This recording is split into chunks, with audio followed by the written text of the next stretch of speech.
पुढची सिस्टीम आहे non cyclic फोटोफॉस्फोरायलेशन. Non cyclic फोटोफॉस्फोरायलेशन बघताना आपल्याला आधी नॉन सायक्लिकवरून लक्षात येतं की यामध्ये सायकल फॉर्म होत नाही. जिथून इलेक्ट्रॉन निघालेला असेल त्या ठिकाणी परत तो इलेक्ट्रॉन न येता अजून पुढे तो कंटिन्यू सायकलच्या रूपात जात असतो. याचाच अर्थ काय तर त्यामध्ये सायकल फॉर्म न झाल्यामुळे त्याला नाव दिलं गेलं आहे non cyclic फोटोफॉस्फोरायलेशन.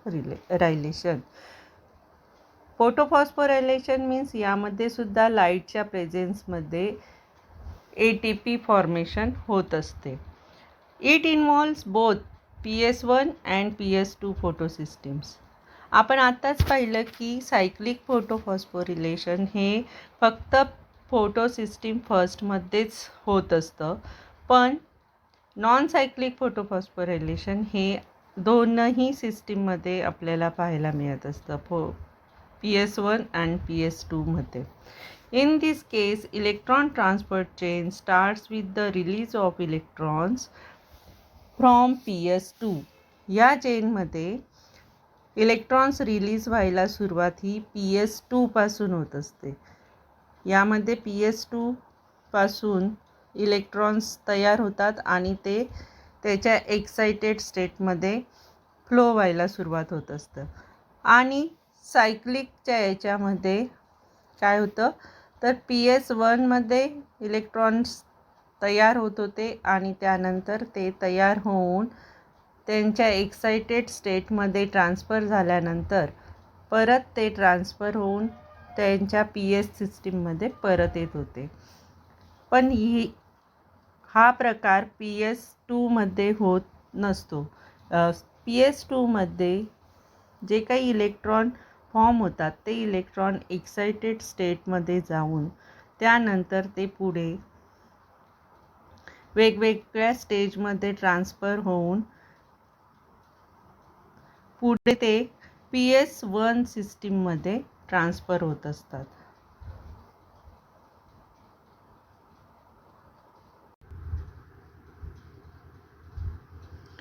In this case, electron transport chain starts with the release of electrons from PS2. PS2 पासून इलेक्ट्रॉन ट्रान्सफर व्हायला सुरुवात होत असते आणि ती त्यानंतर in this chain, high energy electrons released from PS2 do not return to PS2. PS2 means photosystem 2. But after passing through an electron transport chain, reach PS1. यामध्ये PS2 आणि PS1 हे दोघंही फोटोसिस्टीम्स असतात आणि फोटोसिस्टीम्स 2 पासून निघालेले इलेक्ट्रॉन हे फोटोसिस्टीम 1 कडे जात असतात, which in turn donates it to release NADP to NADPH. ज्यामध्ये फोटोसिस्टीम 1 मध्ये ते पोचल्यानंतर ते इलेक्ट्रॉन्स गेल्यानंतर त्या ठिकाणी NADP पासून NADPH पासून NADP फॉर्म होत असतो. द रिड्यूस्ड NADP म्हणजे NADPH पासून जो रिड्यूस झालेला असतो is utilized for the reduction of CO2 in the dark reaction. हा NADP रिड्यूसिंग एजंट जो असतो तो CO2 रिडक्शनमध्ये डार्क रिॲक्शनमध्ये CO2 रिडक्शन होण्यासाठी मदत करत असतो किंवा उपयोगात येत असतो. तर हे सगळं तुम्ही आता वाचलं त्यानंतर तुम्हाला हे नेमकं होते ही प्रोसेस कशा प्रकारे फॉर्म होते हे तुम्हाला एका डायग्रॅमद्वारे इथं शो केलेलं आहे. तर ही डायग्रॅम तुम्ही परत त्याच पेज नंबरवर बघा, पेज नंबर 142. त्याच्यामध्ये फिगर 12.8 ज्यामध्ये आपल्याला नॉन सायक्लिक फोटोफॉस्फोरिलेशन कशा प्रकारे होत असतं याची डायग्रॅम शो केलेली आहे, ज्यातून आपल्याला तिचं जे फंक्शन असतं, जे मेकॅनिझम असतं ते आपल्याला पाहायला मिळतं. यामध्ये जसं आपण फोटोफॉस्फोरिलेशन सायक्लिक फोटोफॉस्फोरिलेशन पाहिलं, जे PS1 पासून स्टार्ट झालेलं होतं, ज्यामध्ये PS1 मधले क्लोरोफिल पिगमेंट हे लाईट गेन करत होते. तर यामध्ये ही प्रोसेस PS2 पासून स्टार्ट होत असते आणि यामध्ये हे बघा PS2, ज्यामध्ये हे ग्रीन कलरचे क्लोरोफिल पिगमेंट्स, वेगवेगळे जे क्लोरोफिल पिगमेंट्स असतात, झॅन्थोफिल्स किंवा क्लोरोफिल ए वगैरे, हे सगळे पिगमेंट्स यामध्ये प्रेझेंट असतात आणि क्लोरोफिल ए जनरली रिॲक्शन सेंटरमध्ये प्रेझेंट असतो. तर हे सनपासून सोलर एनर्जी मिळवतात. सोलर एनर्जी ज्यावेळी हे क्लोरोफिल पिगमेंट मिळवत असतात त्यावेळीच या सोलर एनर्जीपासून, या ठिकाणी नीट बघा, हे जे वॉटर मॉलिक्यूल आहेत, हे वॉटर मॉलिक्यूल हे सुद्धा फोटोलायसिस होत असतं आणि या वॉटर मॉलिक्यूलपासून ऑक्सिजन इव्हॅल्युएट होत असतो, ऑक्सिजन बाहेर पडत असतो आणि काही प्रोटॉन्स H2O पासून O2 बाहेर पडतो आणि H2 जे असतात ते प्रोटॉन म्हणून हे क्लोरोफिल पिगमेंट यूज करत असतात. या ठिकाणी PS2 मध्ये हे प्रोटॉन जाताना आपल्याला दिसत आहे, ट्रान्सफर होताना दिसत आहे. मग यावेळी या ठिकाणी जे क्लोरोफिल ए आहेत यांच्यामध्ये लाईट एनर्जी गेन झालेली आहे आणि ती लाईट एनर्जीच्या मदतीने इलेक्ट्रॉन फॉर्म झालेले आपल्याला दिसत आहे आणि ते इलेक्ट्रॉन फॉर्म झाल्यानंतर या ग्राउंड स्टेटपासून एक्साइटेड स्टेटकडे हे इलेक्ट्रॉन ट्रान्सफर झालेले आपण बघतोय. हे इलेक्ट्रॉन इथून ट्रान्सफर झाल्यानंतर पुढे काही स्टेप्समध्ये ते परत आपल्याला ट्रान्सफर होताना दिसत आहे. बघा, या ठिकाणी हे काही ठिकाणी ते ट्रान्सफर झालेले तुम्हाला दिसत आहेत.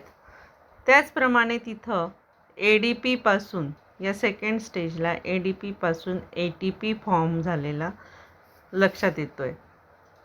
ह्या स्टेजवर जे ADP पासून ATP फॉर्म झाला आहे याचाच अर्थ PS2 सिस्टीममध्ये ATP सिंथेसाइज झाला आहे, म्हणजे फोटोफॉस्फोरायलेशन यामध्ये क्रिएट झालं आहे, तयार झालेलं आहे.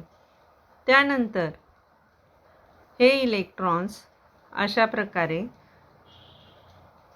ATP सिंथेसाइज तर करतातच, पण त्याचबरोबर त्याच्यातून ते पास होऊन पुढच्या स्टेजवर येऊन ते फोटो सिस्टीम 1 पर्यंत पोहोचत असतात, ट्रान्सफर होत असतात.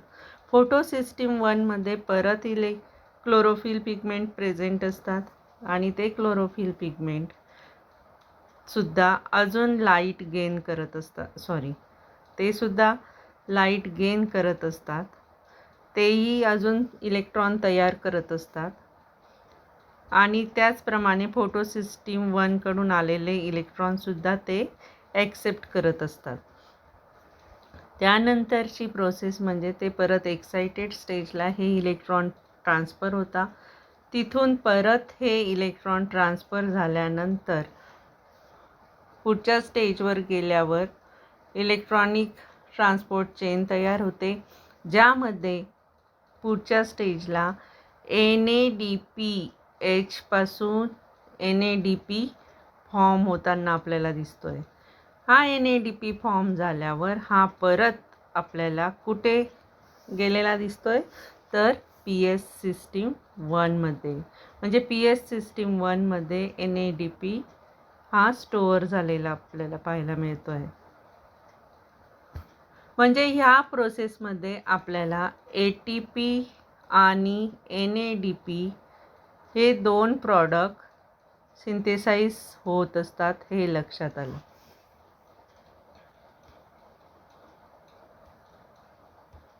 या प्रकारे या नॉन सायक्लिक फोटोफॉस्फोरायलेशनच्या डायग्रॅममध्ये तुमच्या लक्षात आलं आहे की सनपासून मिळणारी एनर्जी हे क्लोरोफिल पिगमेंट घेतात, त्यापासून इलेक्ट्रॉन फॉर्म होतं. त्याचप्रमाणे यामध्ये वॉटर फोटोलायसिस पण होत असतं, जे वॉटर फोटोलायसिस सायक्लिक फोटोफॉस्फोरायलेशनमध्ये आपल्याला पाहायला मिळत नाही, पण नॉन सायक्लिक फोटोफॉस्फोरिलेशनमध्ये वॉटर लायसिस होत असतं आणि त्यापासून ऑक्सिजन बाहेर पडत असतो आणि हायड्रोजन जे प्रोटॉनच्या रूपामध्ये क्लोरोफिल पिगमेंट गेन करत असतात. त्यानंतर जे इलेक्ट्रॉन फॉर्म होतात ते इलेक्ट्रॉन ग्राउंड स्टेटपासून एक्सायटेड स्टेटकडे आपल्याला जाताना दिसत आहे. या प्रकारे या एक्सायटेड स्टेटपासून ते परत लोअर साईडला येताना दिसत आहे आणि त्या ठिकाणी ए टी पी सिंथेसाईज होतं आहे. ए टी पी सिंथेसाईज झाल्यानंतर ते इलेक्ट्रॉन परत पी एस सिस्टीम 1मध्ये ट्रान्सफर झाले आणि पी एस सिस्टीम 1मधून परत ते एक्सायटेड स्टेटला गेलेत. एक्सायटेड स्टेटपासून परत ते लोअर साईडला येऊन NADPHपासून NADP सिंथेसाईज करत आहेत, निकोटीन अमाइड डायफॉस्फेट सिंथेसाईज करत आहे. तर या प्रकारे या ठिकाणी जे काही तुम्हाला फिगर पाहायला मिळते ही या रूपात तुम्ही पाहता आहात. तर या रूपालाच म्हटलं जातं Z formation cycle, Z cycle. Non cyclic फोटोफॉस्फोरायलेशनलाच झेड फोटोफॉस्फोरायलेशन असं सुद्धा म्हटलं जातं.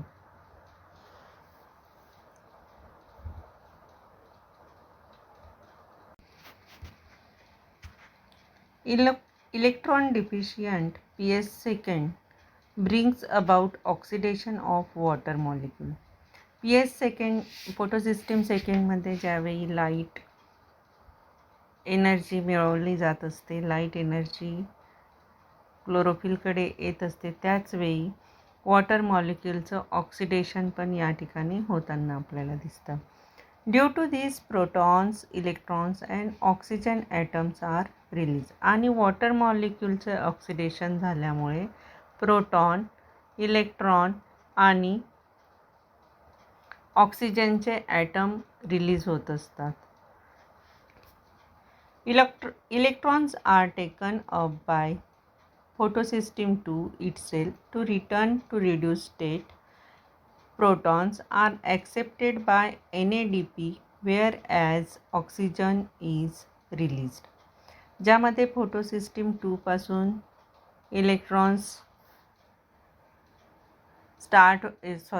ट्रान्सफर व्हायला सुरुवात असते, ज्यामध्ये लाईट एनर्जीकडून क्लोरोफिल इलेक्ट्रॉन्स तयार करत असतात आणि ते ग्राउंड स्टेटपासून एक्सायटेड स्टेटकडे इलेक्ट्रॉन ट्रान्सफर होत असतात.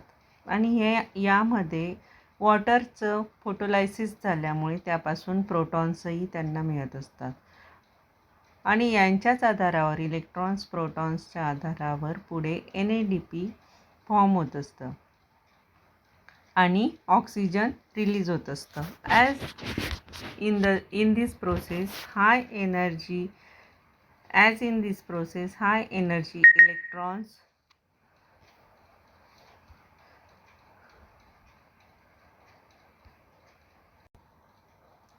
As in this process high energy electrons are released from photosystem 2, do not return to photosystem 2 and it is accompanied with ATP formation. This is called non-cyclic photophosphorylation. यामध्ये non cyclic फोटोफॉस्फोरिलेशनची definition आपल्याला दिलेली आहे, ज्यामध्ये फोटोसिस्टीम 2 पासून electron gain झालेले असतात किंवा transfer व्हायला सुरुवात झालेली असते, रिलीज झालेले असतात आणि ते परत फिरून या प्रकारे कधीही फोटोसिस्टीम 2कडे येत नाहीत आणि त्यामध्ये ते ATP फॉर्मेशनही करत असतात, म्हणून त्याला म्हटलं जातं non cyclic photophosphorylation. Thus during the photochemical reaction मग ही लाईटच्या प्रेझेन्समध्ये याला लाईट ची गरज असते ती इलेक्ट्रॉन गेन करण्यासाठी. त्यानंतर ज्यावेळी फोटो सिस्टीम 1मध्ये ही इलेक्ट्रॉन ट्रान्सफर होतात त्यावेळी फोटो सिस्टीम 1ला लाईट असला किंवा नसला तरीही ही प्रोसेस चालू असते आणि ATP आणि NADP हे प्रॉडक्ट मिळत असतात, सिंथेसाइज होत असतात. म्हणून त्याला म्हटलं जातं, लाईटच्या प्रेझेंटमध्ये जी काही रिॲक्शन होत असते त्याला म्हटलं जातं फोटोकेमिकल रिॲक्शन. आणि फोटो सिस्टीम 1मध्ये ज्यावेळी ही रिॲक्शन होऊन प्रॉडक्ट फॉर्म होतात त्यावेळी त्याला म्हटलं जातं biochemical reaction. Photolysis of water takes place O2. त्यामध्ये फोटोलायसिस ऑफ वॉटर ही रिॲक्शन होते आणि त्यापासून O2 रिलीज होतो. And ATP and NADPH are synthesised. ATP आणि NADPH सिंथेसाइज होत असतात. ATP and NADPH molecules function as vehicles for transfer of energy of sunlight into dark reaction leading to carbon fixation. Dark reaction म्हणजे काय हे आपण पुढे शिकणारच आहोत. पण या डार्क रिॲक्शनमध्ये जी सनलाईटपासून मिळणारी एनर्जी आहे म्हणजे काय, फोटोकेमिकल एनर्जी जी असते ती एनर्जी ट्रान्सफर करण्याचं काम ATP आणि NADPH द्वारे केलं जात असतं, ज्यामध्ये कार्बन फिक्सेशन होत असतं. Dark reaction living to carbon fixation. In this reaction CO2 is reduced to carbohydrate, ज्यामध्ये कार्बोहायड्रेटद्वारे CO2 रिड्यूस केला जात असतो.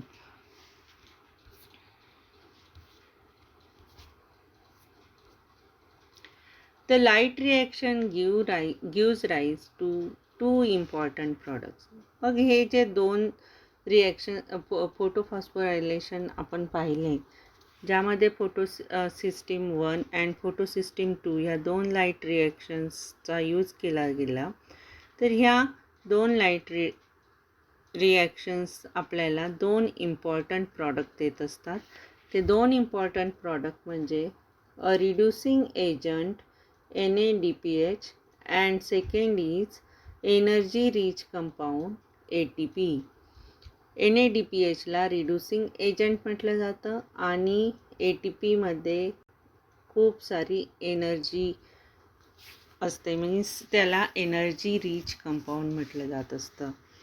Both these are utilize in the dark phase of photosynthesis. जी आपण पुढे डार्क रिॲक्शन म्हणजे काय हे बघणार आहोत फोटोसिंथेसिसमधली. त्या फोटोसिंथेसिसच्या डार्क रिॲक्शनमध्ये हे NADPH आणि ATP दोन्हीही प्रॉडक्ट यूज केले जात असतात आणि त्यापासून कार्बोहायड्रेट्स सिंथेसाइज केले जात असतात. कार्बोहायड्रेट्स मीन्स फूड ऑफ प्लांटचं फूड तयार केलं जात असतं.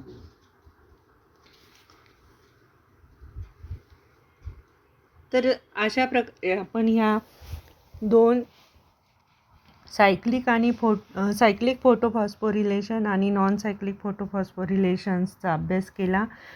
याच्याच आधारावर आपल्याला प्रश्न विचारला जाऊ शकतो की give the difference between cyclic photophosphorylation and non cyclic photophosphorylation. तर हा डिफरन्स आपल्याला त्या ठिकाणी लिहावा लागणार आहे किंवा शॉर्ट नोटही तुम्हाला विचारली जाऊ शकते की what is the meaning of photophosphorylation as well as which two forms of photophosphorylations. Give the explanation of two forms of photophosphorylations. Short note on cyclic photophosphorylation, otherwise short note on non-cyclic photophosphorylation. त्यावेळी तुम्ही डायग्रामद्वारेही हे explanation करू शकतात किंवा diagram show न करता तुम्हाला short नोटही लिहिता येऊ शकते. या प्रकारचा आपण फोटोफॉस्फोरिलेशन म्हणजे काय यावर अभ्यास केला आहे. तर आता आपण या दोघांमधला डिफरन्स बघूया. फोटोफॉस्फोरिलेशन ज्यामध्ये मेनली एकच गोष्ट आपल्याला लक्षात ठेवायची असते की ज्यामध्ये ATP फॉर्म होत असतो त्यालाच म्हटलं जातं फोटोफॉस्फोरिलेशन.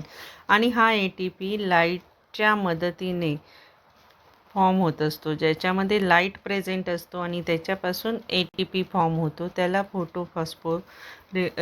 रिलेशन असे म्हटले जात असते. तर cyclic photophosphorylation and non cyclic photophosphorylation म्हणजे नेमकं काय, त्याचा डिफरन्स काय हे आपण आता याच्यात बघू. त्याच्यात सगळ्यात पहिला पॉईंट आहे cyclic photophosphorylation take place in all photo autotrophs. जे काही फोटो ऑटोट्रॉप्स म्हणजे स्वतःचं अन्न स्वतः बनवणारे प्लांट्स आहेत त्यांच्या सगळ्या प्लांट्समध्ये हे सायक्लिक फोटोफॉस्फोरिलेशन ही प्रोसेस होत असते.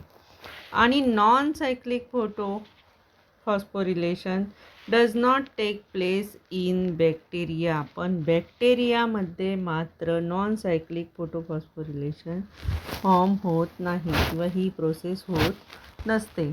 सेकंड पॉईंट आहे initial donor and final acceptor of electron is same.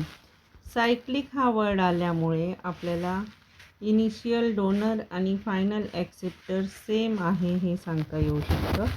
त्याचप्रमाणे initial donor and final acceptor of electron is different. Non cyclic form असल्यामुळे इलेक्ट्रॉन ज्या होम प्लेसवरून निघतो त्या होम प्लेसवर तो परत रिटर्न येत नसतो. त्यामुळेच इनिशियल डोनर आणि final acceptor of electron is different in non cyclic photophosphorylation. त्यानंतरचा पॉईंट आहे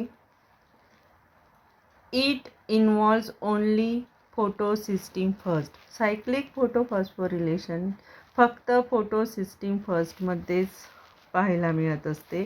पण नॉन सायक्लिक फोटोफॉस्फोरिलेशन ही दोनही सिस्टीममध्ये आपण पाहत असतो किंवा इन्व्हॉल्व होत असते ही सिस्टीम हे फोटोफॉस्फोरिलेशन.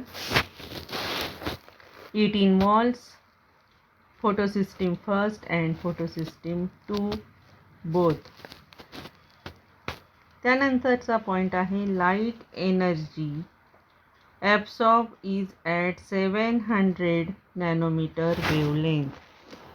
ज्या अर्थी ही सायक्लिक फोटोफॉस्फोरिलेशन हे PS1 यावर होत असतं. तर PS1ची वेवलेंथ आपल्याला माहीत आहे की पिगमेंट 700 नॅनोमीटर या वेवलेंथवरच फोटोसिस्टीम 1चं वर्क चालत असतं.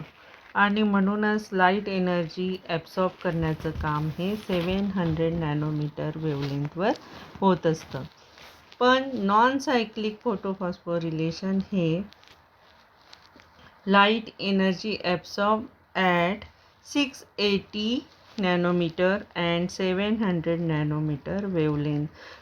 कारण यामध्ये फोटोसिस्टीम 1 अँड फोटोसिस्टीम 2 हे दोघंही ह्या दोनही प्रोसेसमध्ये ही सायकल हे फोटोफॉस्फोरिलेशन इन्व्हॉल्व असल्यामुळे दोनही वेवलेंथवर याचं फंक्शन चालत असतं. म्हणजे pigment 700 nanometer and pigment 680 nanometer या दोनही वेवलेंथवर याचं लाईट ॲब्सॉर्प्शनचं काम चालत असतं. Energy form is in the form of ATP. Cyclic फोटोफॉस्फोरिलेशनमध्ये एनर्जी ही ATPच्या फॉर्ममध्ये सिंथेसाइज केली जात असते. आणि नॉन सायक्लिक फोटोफॉस्फोरिलेशनमध्ये energy form is in the form of ATP and NADPH. हे दोन प्रॉडक्ट यामध्ये मिळत असतात. सायक्लिक फोटोफॉस्फोरिलेशनमध्ये नो फोटोलायसिस ऑफ वॉटर, वॉटरचं फोटोलायसिस होत नाही, पण नॉन सायक्लिकमध्ये photolysis of water takes place. Cyclic photophosphorylation first acceptor of electron is FRS. यामधला पहिला एक्सेप्टर ऑफ इलेक्ट्रॉन हा फेरोडॉक्सिन रिड्यूसिंग सबस्ट्रेट असतो. तर नॉन सायक्लिक फोटोफॉस्फोरिलेशनमध्ये the first acceptor of electron is COQ means COQ. याचाच अर्थ काय तर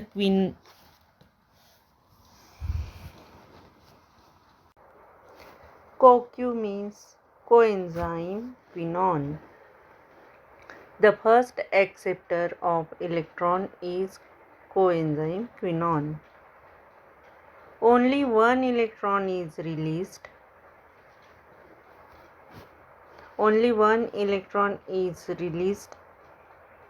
In cyclic photophosphorylation. याच्यामध्ये फक्त एकच इलेक्ट्रॉन रिलीज होत असतो आणि 4 electrons are released in non-cyclic photophosphorilation. यामध्ये 1 इलेक्ट्रॉन रिलीज होतो तर यामध्ये 4 इलेक्ट्रॉन्स रिलीज होत असतात. There is cyclic transfer of electron and in cyclic photophosphorylation and non-cyclic photophosphorylation मध्ये there is non-cyclic transfer of electron. याचाच अर्थ काय की सायकलद्वारे एका जागेवरून दुसऱ्या जागेवर जे इलेक्ट्रॉन ट्रान्सफर होत असतात ते परत त्यांच्या होम प्लेसला येऊन मिळत असतात. म्हणून सायक्लिक ट्रान्सफर होत असतं याच्यामध्ये. आणि याच्यामध्ये जर एकदाचे फोटोसिस्टीम 2 पासून जे इलेक्ट्रॉन बाहेर पडतात ते या शेपप्रमाणे म्हणजे झेड स्कीम तयार करून झेडचा आकार तयार होत असतो त्यामध्ये. म्हणून यामध्ये झेड स्कीम तयार होते असं म्हटलं जातं. या झेड स्कीमच्या रूपामध्ये ही सायकल फॉर्म होते आणि ती शेवटी फोटोसिस्टीम 1 मध्ये ते इलेक्ट्रॉन ट्रान्सफर होऊन नंतर ATP आणि NADPH हे 2 प्रॉडक्ट फॉर्म होत असतात. पण ते परत रिव्हर्स फोटोसिस्टीम 2 कडे येत नाहीत. ते इलेक्ट्रॉन्स परत फोटोसिस्टीम 2 कडे परत येत नाहीत. म्हणून त्यांना नॉन सायक्लिक ट्रान्सफर इलेक्ट्रॉन असं म्हटलं जातं. अशा प्रकारे आपण cyclic photophosphorylation and non cyclic photophosphorylation म्हणजे काय, त्याच्यातला डिफरन्स कसा असतो, हे सगळे पॉईंट आता लक्षात घेतलेत. ते चांगल्या प्रकारे तुम्ही अभ्यास करा. त्याच्यावरच्या डायग्रॅम्स स्वतःहून शिकण्याचा प्रयत्न करा. यामध्ये जास्त कठीण असं काहीच नाही. नावाच्या याच्यातूनच तुम्हाला बरीचशी इन्फॉर्मेशन मिळणार आहे. त्यामुळे आत्तापर्यंत जे काही पॉईंट शिकवले गेले आहेत ते स्वतःहून एकदा परत रीड करा, फॉलो करा आणि समजून घ्या.